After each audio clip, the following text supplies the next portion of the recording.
So we all assume Bryce Young will be ready to rock against the Tennessee Volunteers this weekend. But what if he's not? Locked On Bama, your daily podcast on the Alabama Crimson Tide. Part of the Locked On Podcast Network, your team every day.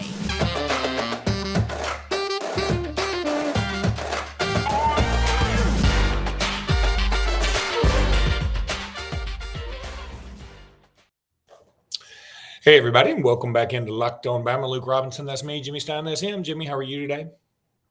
I'm doing pretty good. Tennessee week is always one of the most funnest weeks of the year. It's so traditional. The weather is great. And boy, it's a big one. SEC Nation's going to be there too. SEC Nation and College Game Day covering this event together. Wowza. It's a little weird because there was a rumor that Game Day wasn't going to show up to Knoxville, which is so dumb. I mean, they wouldn't announce they're going one place and then go another place. That's so crazy. And then there was a horrible rumor last night that Lee Corso had died. I mean, Jesus, people. I'm glad I wasn't around for that rumor. That would have been upset. That's going to be a rough day. When that's inevitable, that's going to happen. But that's going to be a rough day for me. He's so much of what makes college football great is the tradition, and Lee Corso is a living tradition. He certainly is. Want to thank everybody for making us your first podcast when it comes to Alabama podcasts or any podcast to listen to. Thank you guys so much. Jimmy got a question in from Cameron Bishop, a loyal listener to the program, great American. And he said, and this sort of goes along with what I was talking about at the very beginning. You know, we all assume Bryce Young is going to be ready this weekend, and it certainly makes sense. I mean, he apparently campaigned to come into the game this past weekend when things were getting very hairy. So it stands to reason that he would be ready to rock this weekend. But what if he's not? And so Cameron Bishop asked, how close do you think Nick Saban was to putting Ty Simpson in this past weekend? I'm going to say not very close at all, but you may have some info I don't have. No, I don't have inside scoop there, but I mean, I would be stunned if that was ever a consideration just based on a lack of reps. I mean, what happens is you put in your game plan and the plan is set and the script is set and your Waffle House menu of plays is set and it's all done. And then you start practicing, right? And the starter gets 80% of the reps and the backup gets 20%. And that's a big problem when the backup has never played even prior to that. Ty just isn't going to be familiar enough with the script and with the plays and with the complete lack of experience, which was Milroe's biggest issue, is a lack of experience. And Nick Saban himself pointed out that so much of Jalen's issues in the game were driven by anxiety, and which is completely common. Like I said today on the Bama Insider message board, you know, it's a freshman thing. It's not a Jalen Milroe thing. We're so excited to be signing Eli Holstein and Dylan Lonergan. I know I am. I love them both. I'm glad we're getting both. But you know what? If either one of those kids has to start a game as a freshman because the starter is hurt, we're probably going to get a pretty similar performance. It's just tough. Peyton Manning in his first start, Peyton, an all-time great in his first start at Tennessee. He did beat Washington State 10-9. Can't tell me Peyton had played too well in that game, only leading Tennessee to 10 points in 1994. So it's just tough. I don't believe Ty Simpson was close to playing. I don't believe Ty is going to be a thing this season. I think he's just going to be what amounts to redshirted like Milroe was a year ago. And if Bryce can't go Saturday, then I think it's going to be Milroe. And I wouldn't be optimistic about an outcome, I'll be honest. But am I taking a shot at Milroe when I say that? No. I'm telling you, no one is going to win that game with a backup quarterback. No one, not Georgia, not Ohio State, and previous Alabama national championship teams. The 09 team. And was the backup Star Jackson or A.J. McCarron as a true freshman? We're going to beat this Tennessee team in 09. Or was Coker going to win as the backup in 2014? No. Was Cooper Bateman going to win as the backup in 2015? This game at Tennessee? No way.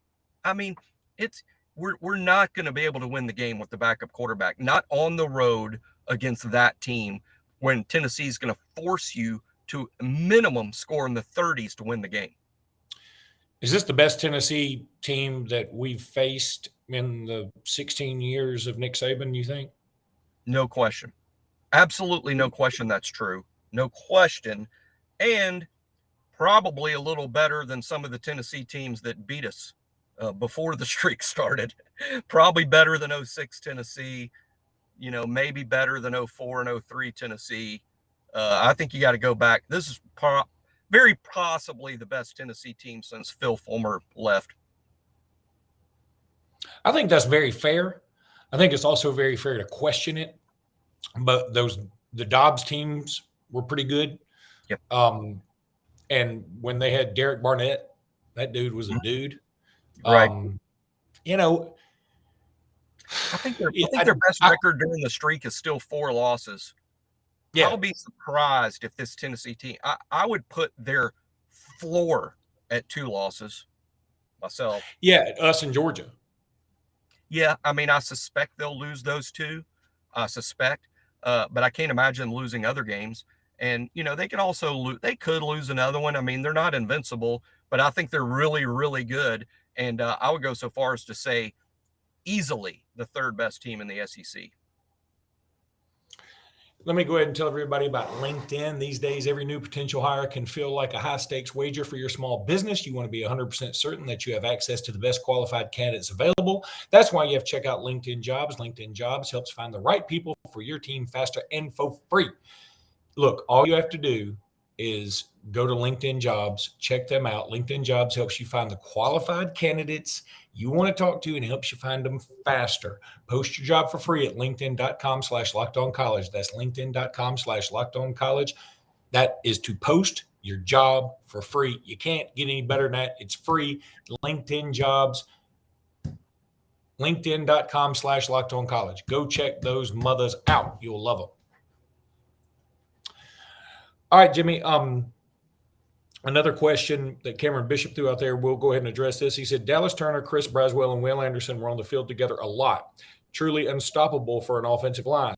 Was that due to situational reasons or a scheme they plan to utilize more? I think it's clearly a scheme they'll utilize more. It feels like it's a passing down situation.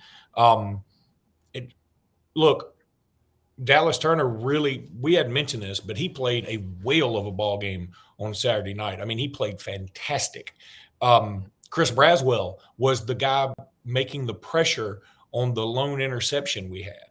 So I feel like, and Will Anderson had 12 QB pressures. So that's all awesome.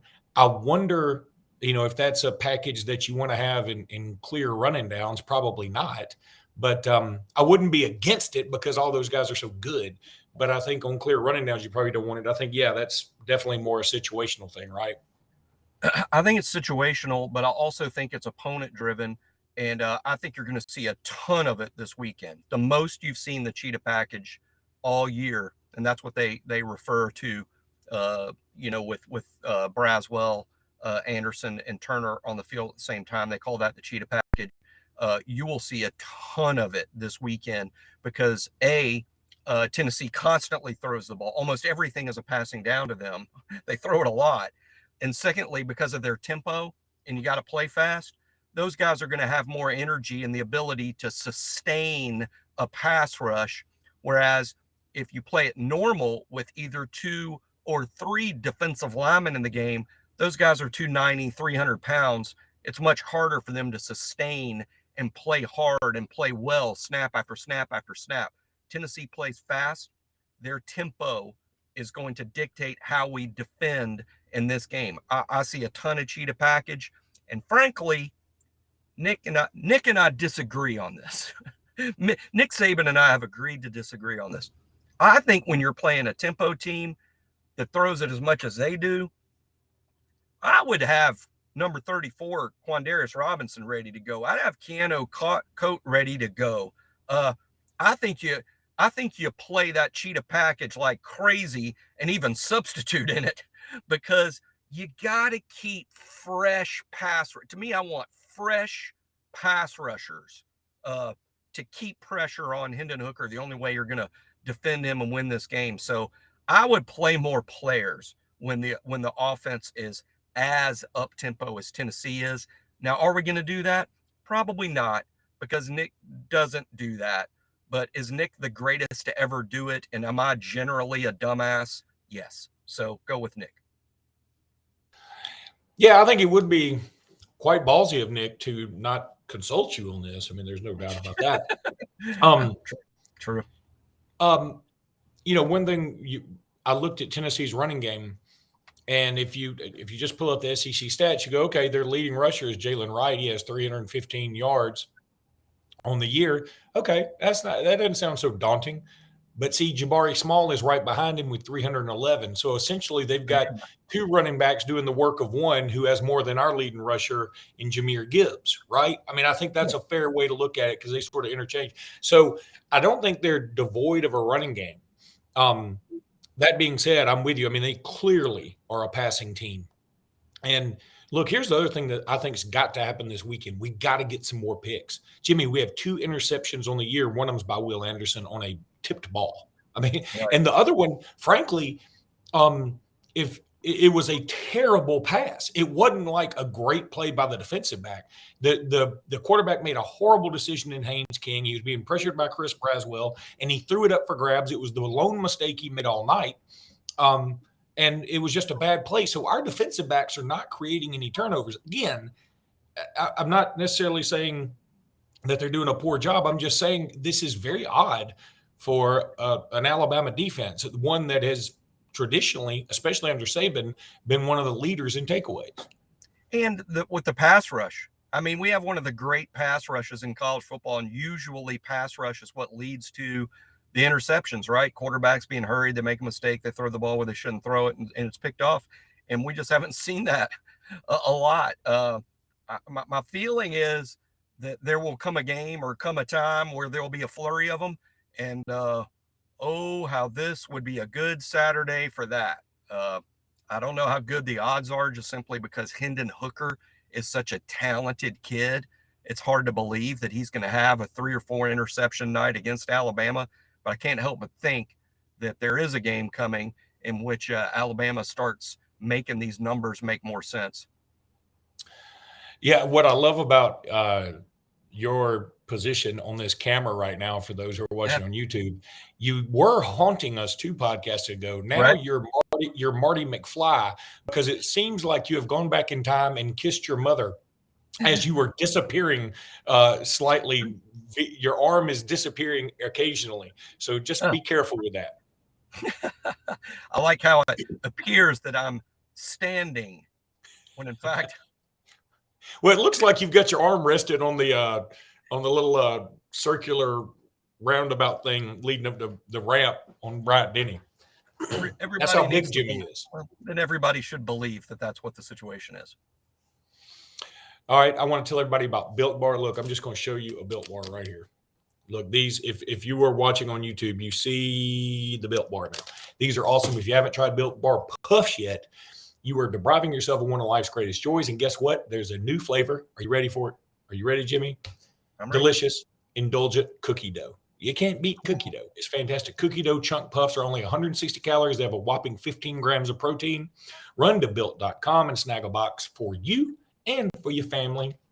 I buy them for my son all the time. He's going to Arizona State. I send them to him. He absolutely loves them.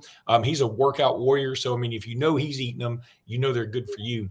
What's great about Built is that all their bars are made with collagen protein, which your body absorbs more efficiently and provides tons of health benefits. Eat something that tastes good and is good for you. You're going to love the new cookie dough chunk puff, whether you need a snack for your workout or a late night treat. And Lord knows I have some late night treats, or just need a quick bite. Built is the perfect protein bar, and they taste better than a candy bar. Ditch the calories, the fat, and the sugar. Grab yourself a Built bar. Go to Built.com. Use promo code LOCKEDON15. It's promo code LOCKEDON15. Promo code LOCKEDON15 at Built.com. Get 15% off that order. Promo code LOCKEDON15. I'm telling you, you'll love these things. Here it is again.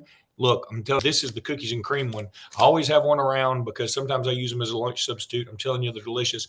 Promo code LOCKEDON15 at Built.com. All right, Jimmy, I thought we'd take a minute and this isn't going to be newsworthy or anything, but I mean, some people like to do this. And the Tennessee-Alabama rivalry is, to me, is the second biggest rivalry for Alabama. Auburn clearly first. And then, some people may say it's LSU or whatever. We've actually played Mississippi State a gazillion times. But for me, it's Tennessee. Why don't we just throw out our favorite Tennessee memories? And because, we'll be talking about this game some more, but I know a lot of people like to go down memory lane when it comes to this rivalry, maybe even more so than the Iron Bowl. So what's your favorite Tennessee rivalry, Tennessee memory? It was an innocuous season in which Alabama only finished 7-5, and the game, the season itself wasn't special. But I go back to 1990 when Tennessee was one of the very best teams in the country. Alabama started the season 0-3, and then I think beat Vanderbilt and Southwestern Louisiana to get to 2-3, and then they're playing heavily favored Tennessee in Knoxville. And the great Lee Corso said Alabama has as much chance to win that game as a high school team. And when he said it, it wasn't an outlandish thing to say, but somehow, some way, an incredible defensive effort by the 1990 defense, and led to a final last kick. Philip Doyle, I think off the top of my head, Philip Doyle makes a 47-yard field goal directly after Alabama had blocked a Tennessee field goal. And the ball had miraculously rolled backwards and backwards and backwards. Alabama basically blocked a long Tennessee field goal into field goal range themselves. And Doyle makes the field goal on the final play of the game for Alabama to win and upset Tennessee. And sort of, and it, in some ways, I think a year and a half later led to a national championship. I think that was sort of got the ball rolling for Gene Stallings' Alabama. So that's the one that immediately comes to mind for me. How about you? Well, first of all, that is one of my favorites. There's no doubt about it. I remember clearly where I was. I was at my parents' house. I was still in high school. I was a junior, I guess. No, I was a senior. And I was at my parents' house watching it, and I was so nervous I kept going outside like I couldn't watch anymore. And you're right, Lee Corso did say a high school team would beat us. It was Philip Doyle. It was 47 yards. He actually got hit on the play. It was roughing the kicker. He had a bloody lip.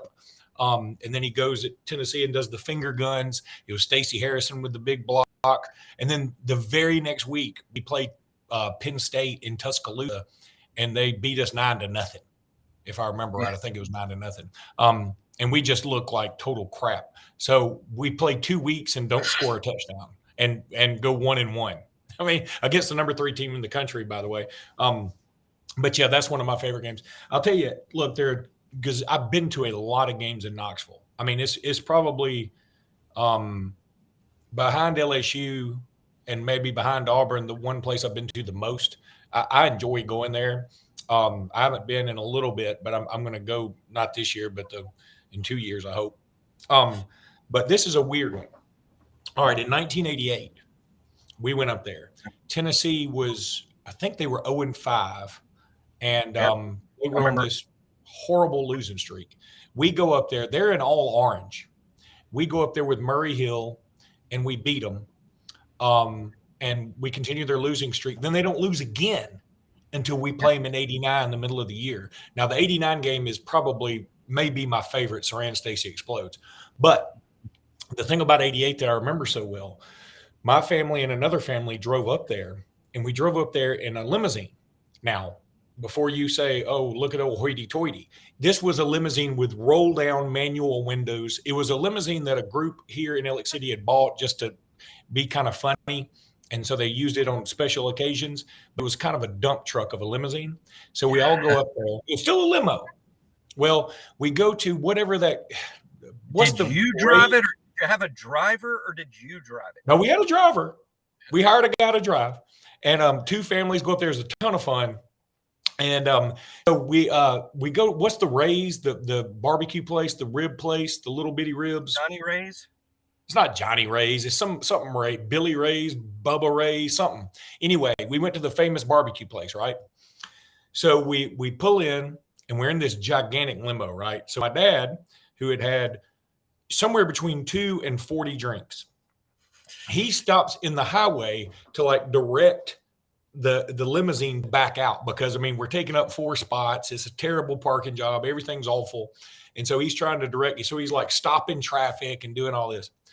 Well, meanwhile, one of the other family's daughters opens her limo door and accidentally hits the car next to her, accidentally. And she's only about 16, maybe. No, I take that back. She's probably 17, 18. And she says, "Oh my God, I'm so sorry." The family was right there, and they were country as cornbread. And they said, "Will you just get on in the car, you little old horrible word?" And she was like visibly upset that somebody just cussed her out, because she was trying to apologize. She didn't mean to do anything. And so her dad went over there, and he's a lawyer, super nice guy, and he was just trying to diffuse the situation. My dad can be a bit more of a hothead from time to time. And so my dad went over there and saw that this guy was sort of irritated, and Larry's trying to diffuse it. And Dad just went over there and said, "What's the problem?" And the guy said, "That horrible word for a woman just hit my car." And Dad said, "This car?" And the guy said, "Yeah, that's my car." Dad said, "The only thing uglier than your car is your wife. And if you want a piece of me, let's go right now." And Dad drew back his arm. And me and my dad's friend both grabbed his arm, because we didn't want him to take a swing at this cat. And Dad's had some other choice words, which I better not say here on the podcast, but I still remember this to that day, because when I see this friend of mine, the daughter that hit the car, she still goes to me. She goes, "That's one of the greatest moments in my life. When he came out of nowhere, my knight in white shining armor." And he said some other choice things that if I said them right now, they'd be awful. But boy, it was a funny moment. And we ended up beating them again in '88. It was a lot of fun. Murray Hill had a big, long touchdown run, I remember. I was also there for a Pierre Good game in '87 in Legion Field, 90-yard touchdown. Young. I was in high school then. You were young for that Pierre Good game. That was Jeff Dunn to Pierre Good, I think 90 yards at the time. It was the longest play from scrimmage in Alabama history at the time. Until and then Chris Anderson had, I think, a 94 or 96-yard touchdown against Temple in Birmingham when I was in college. And then Amari Cooper, of course, had the 99-yard touchdown against Auburn in the 13 Iron Bowl. That'll be a tough record to break. Yeah, you're not gonna beat that one. So anyway, I love talking about Tennessee games. I know a lot of people love to talk about Rocky Block or the Rocky Stop, all that. That's all pretty cool stuff. I was also there in '94 in Neyland. And let me see. No, 94 in Neyland. Let me Who won? That was Peyton Manning's freshman. That was Peyton Manning's first year. I was there for that.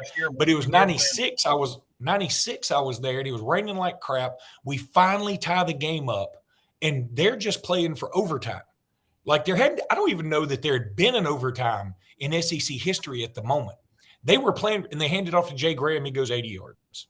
Yep. You remember that? I do. I remember that well. I was at the beach watching that game. I was at the beach with friends I graduated with from law school, and we watched that game there and lost. And so, when we beat Manning in '94, that was the last Alabama win in that series for a while.